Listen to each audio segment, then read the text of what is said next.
Hello and welcome to another edition of Currently in Quincy. I'm Joe Catalano, and on today's program we will learn all about this year's summer camp plans at the South Shore YMCA. They're going to happen. First, though, we check out the news for you. Quincy Mayor Thomas Koch is hoping that the City Council will approve his proposed new public safety complex tonight.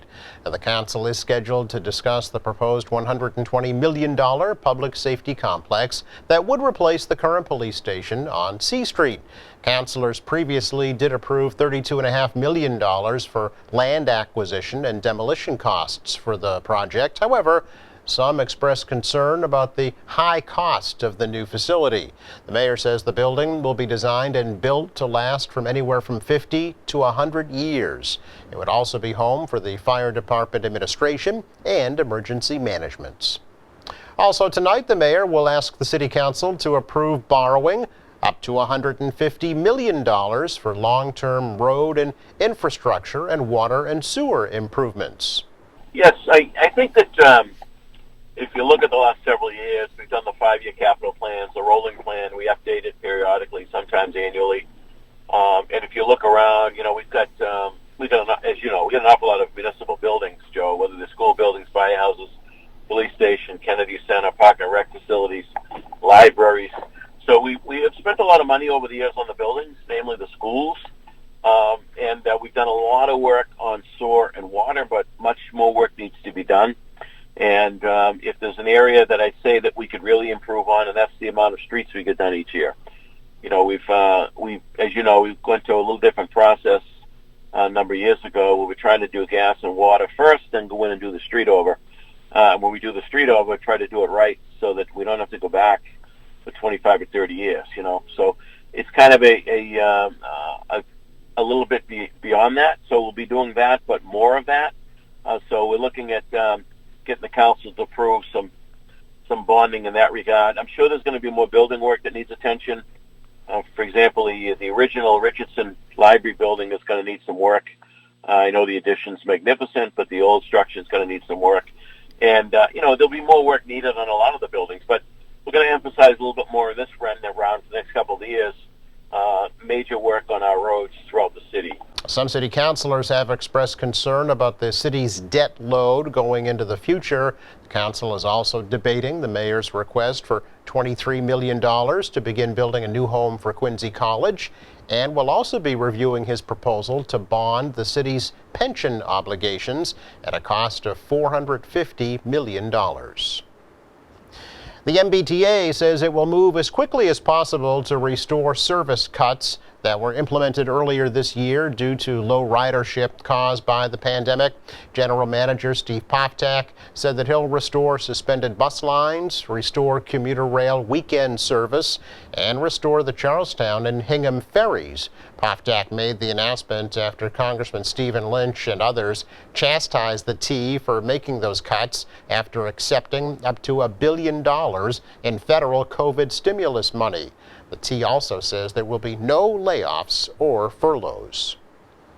Senator Ed Markey visited the new natural gas compressor station in North Weymouth on Friday with other state and local elected officials to announce that he is refiling legislation that would ban future facilities from being built.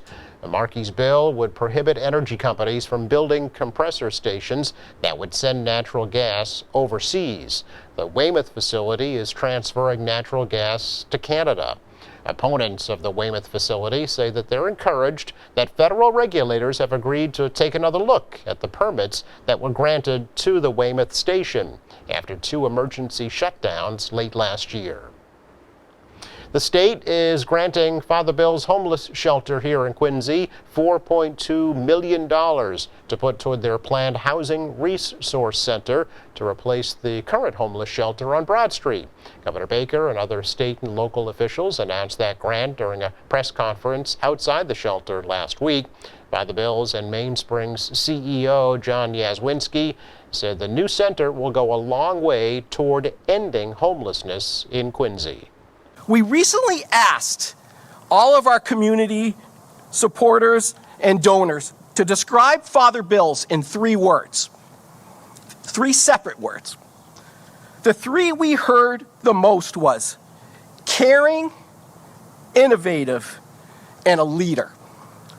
Those three words just don't describe our mission and this project. It describes all the speakers here today, all the supporters of this project, the state of Massachusetts, and the great city of Quincy, because you can see we are all in this together. And lastly, to people like Ron, who's known Father Bill forever, Joe Finn, Pastor Wismar, the mayor, Father Bill is looking down from heaven, and he is very happy today. God bless, thank you. And that new center will be located across from the current shelter, which will be torn down to make way for a new police station. Yazwinski says they still need to raise an additional $7.5 million to complete that project. Coming up, we will chat with Phil Gay of the South Shore YMCA about their summer camps. That's next. Right now, the COVID-19 vaccines are available to millions of Americans, and soon they will be available to everyone. This vaccine means hope. It will protect you and those you love from this dangerous and deadly disease. I want to go back to work and I want to be able to move around. To visit with Michelle's mom, to hug her and see her on her birthday. You know what I'm really looking forward to is going to opening day in Texas Ranger Stadium with a full stadium. We've lost enough people and we've suffered enough damage. In order to get rid of this pandemic, it's important for our fellow citizens to get vaccinated. I'm getting vaccinated because we want this pandemic to end as soon as possible. So we urge you to get vaccinated when it's available to you. So roll up your sleeve and do your part. This is our shot. Now it's up to you. I support a state without stigma. I know addiction is a treatable illness. I look beyond the addiction. I see the person. I know medication can help people in recovery. I know that words matter when talking about addiction. When we stop the stigma, we support recovery. Learn how you can be part of a state without stigma.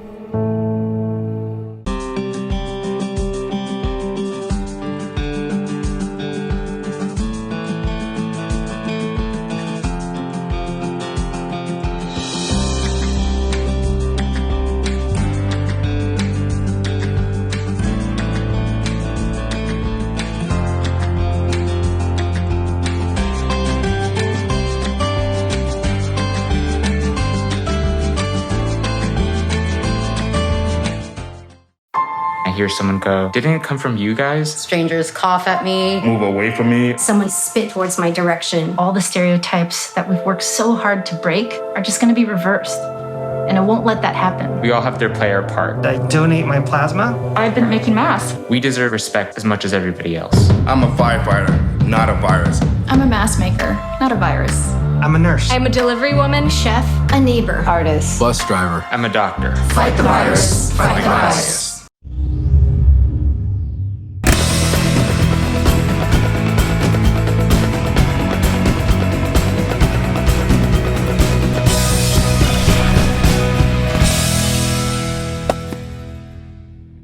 So welcome into the program today, Phil Gay from the South Shore YMCA, because believe it or not, it's time to talk about summer camps this year. And Phil, looks like they're actually going to happen this year, right?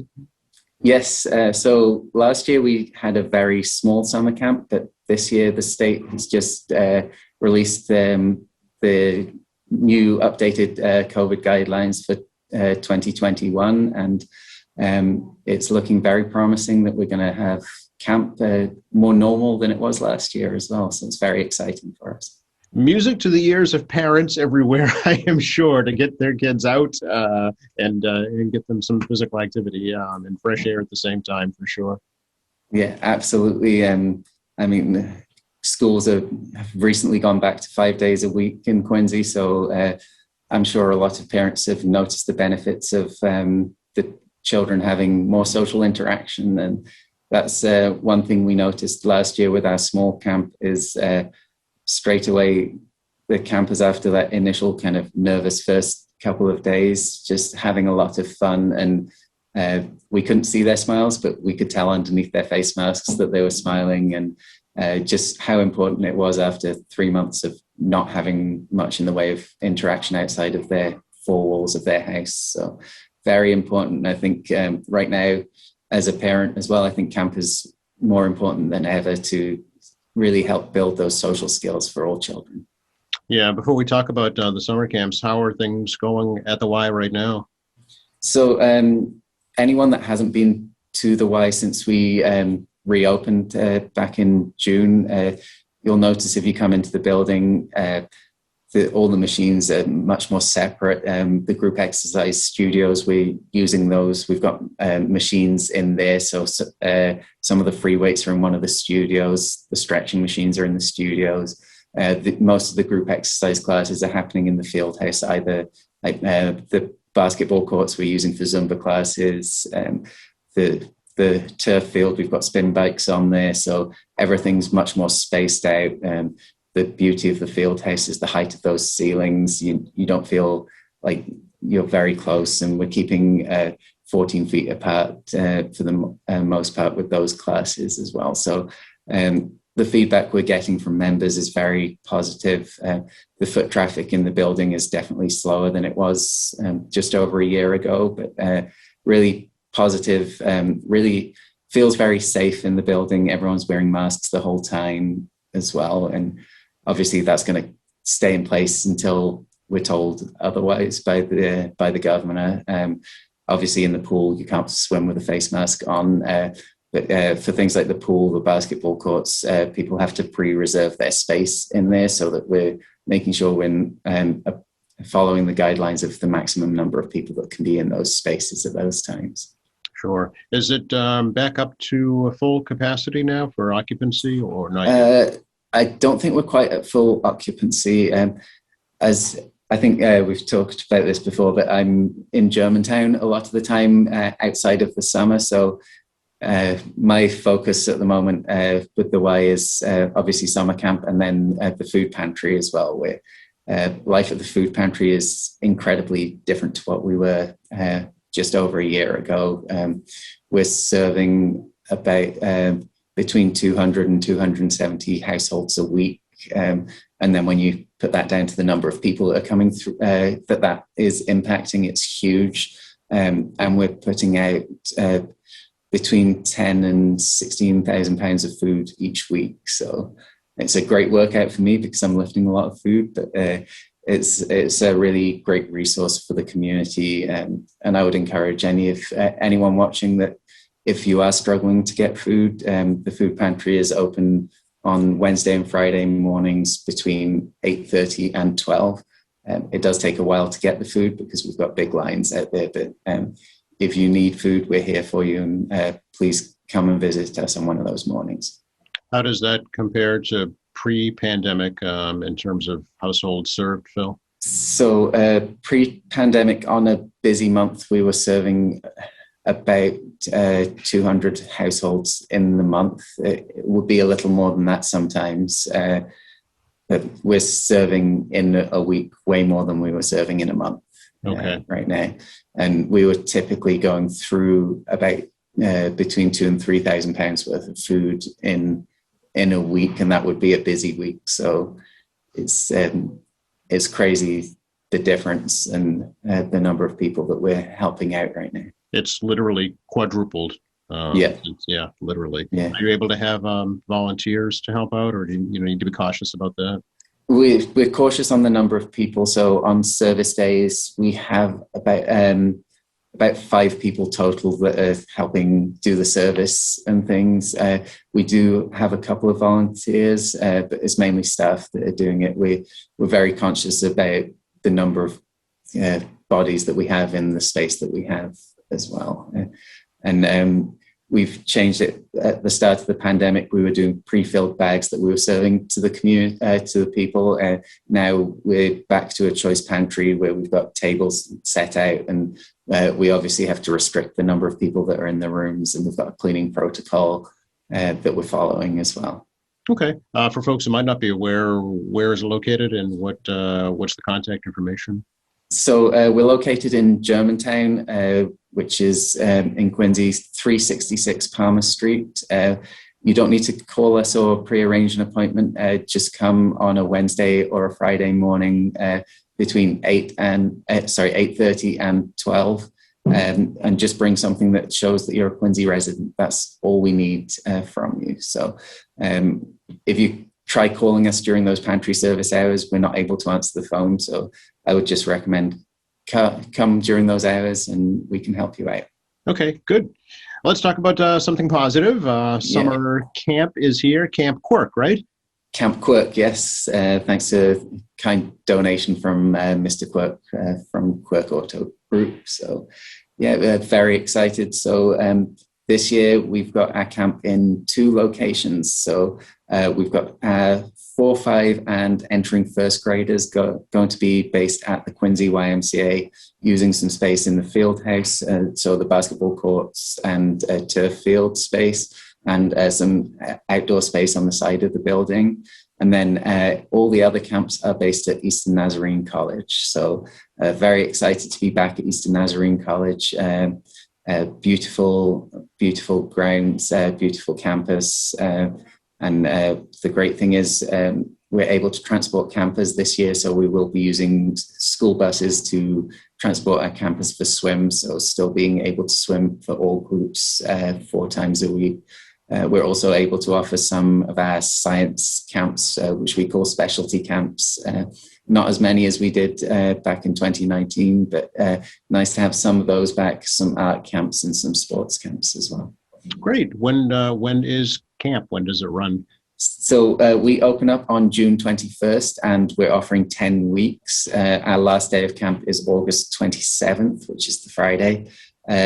As with all years, you basically register by the weeks that you need. So if you want to do 1 week of sports camp, 1 week of art camp, and the rest all traditional camp, you can do that. If you've got a vacation booked in the middle of the summer, you just don't sign up for that. And we're based on a weekly fee, so you just register for those weeks.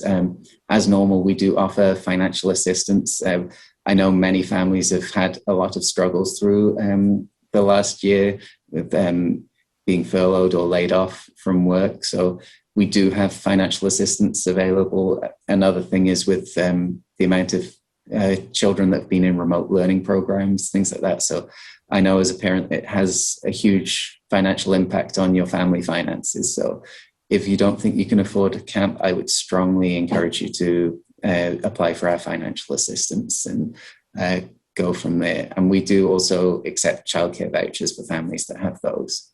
Okay. And is it just for Quincy folks, Phil?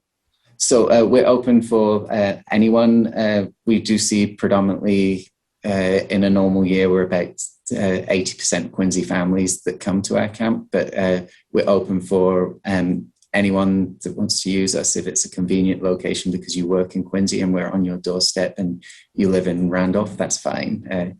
It's wherever you live, you can come to us. Okay. And is there a capacity limit for how many kids can participate this year?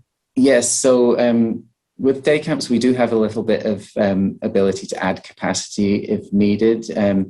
We, through the state regulations, our group sizes are maxed out at 25 campers per group. And then depending on the age of the campus, we have a staff to camper ratio that we follow.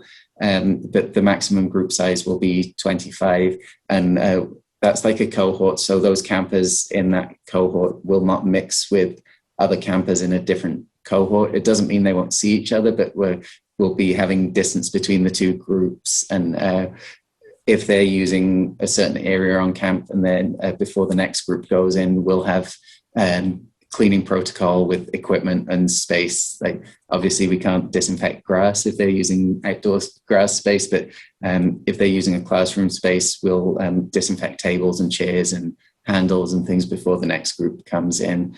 The same as if we're using a dodgeball, for example, with a group, and before that's used with another group, we'll be disinfecting that before it's used. So we've got a lot of different cleaning measures that we're doing.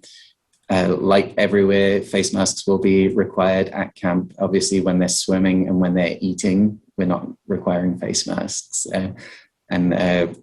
So a lot of safety protocol in there. We'll have our schedule for in case we need it for contact tracing, in case we have a COVID case at camp. We will know each day where each group's been and who those campers have been in contact with, so that we've got a good record of contact tracing. For our staff,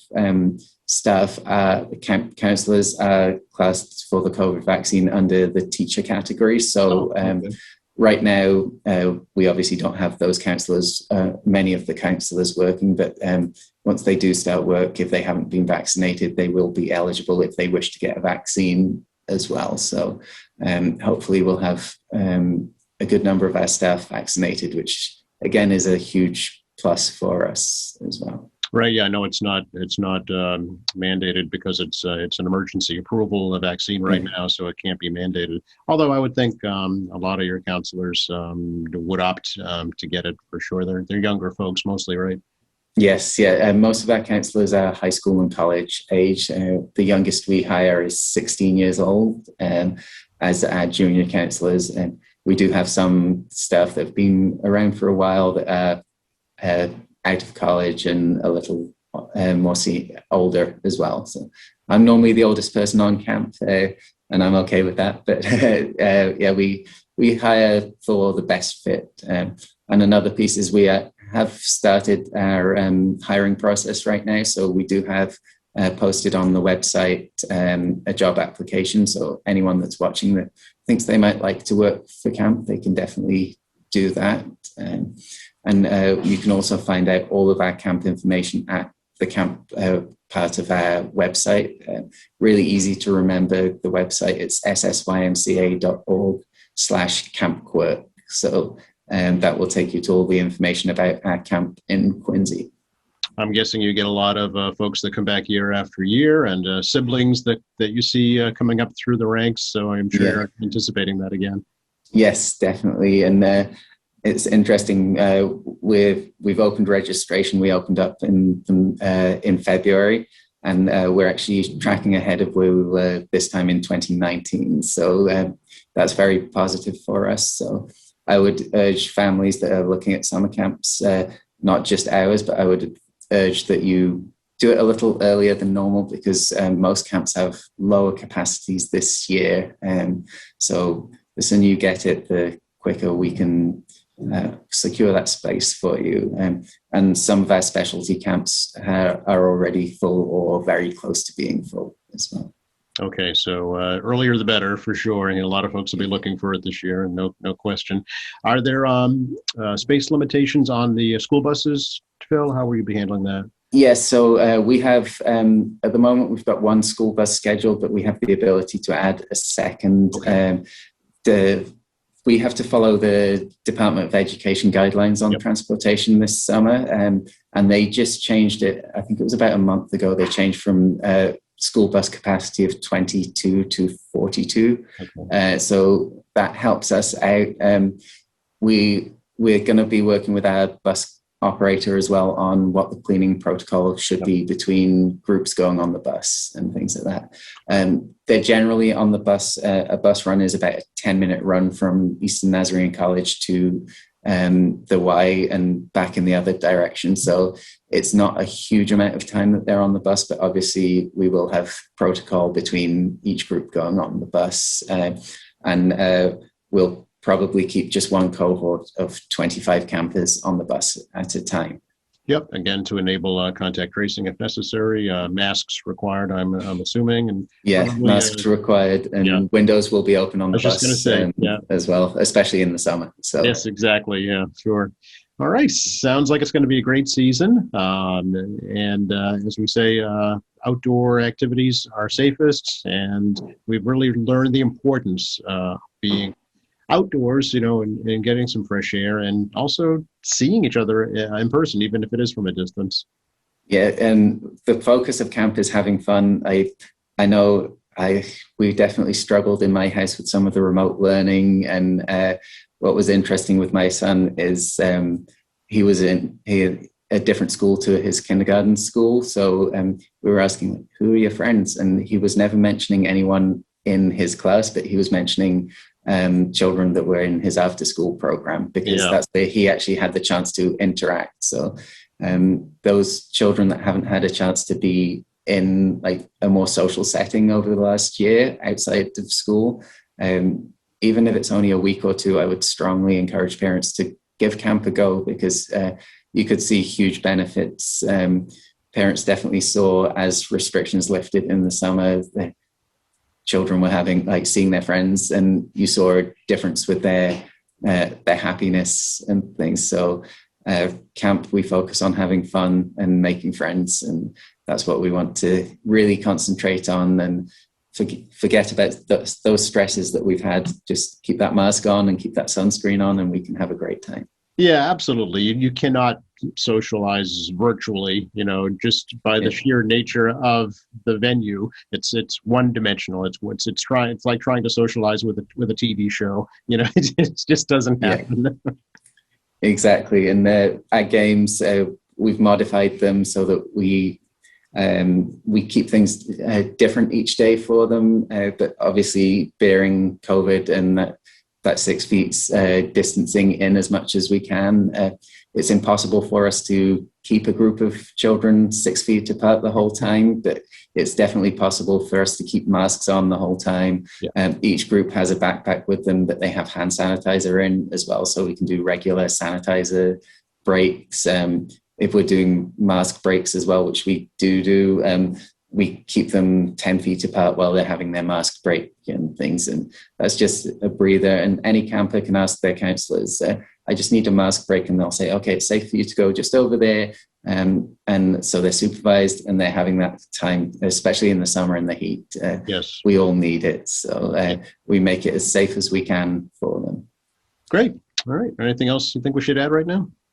I don't think so. Just thank you very much for your time. And if anyone's got any questions, please send me a message. You can email me at campquirk@ssymca.org, and I'll get that and respond right back to you. So please feel free, if someone wants me to call them with COVID questions about our protocol, I'm more than happy to do that, or questions about our day length, anything like that, please just contact me and I'll get back to you as quickly as I can. All right. Good to see you, Phil. Appreciate the time. Hopefully we help get the word out for you, and hopefully you and I can do this in person soon as well. Yeah, hopefully this time next year I'll be in the studio with you. It's great to see you, Joe. Hope everyone stays safe. Likewise. All right. Take care. Bye-bye. Thank you. Bye.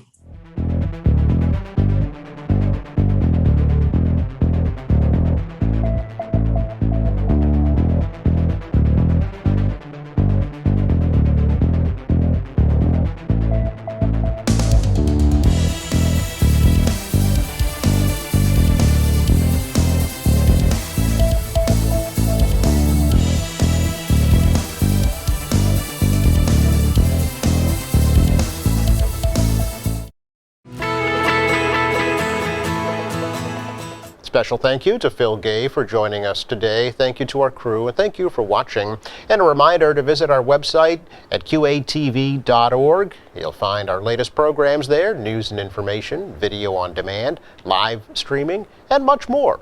For all of us here at Quincy Access Television, I'm Joe Catalano. Please stay safe.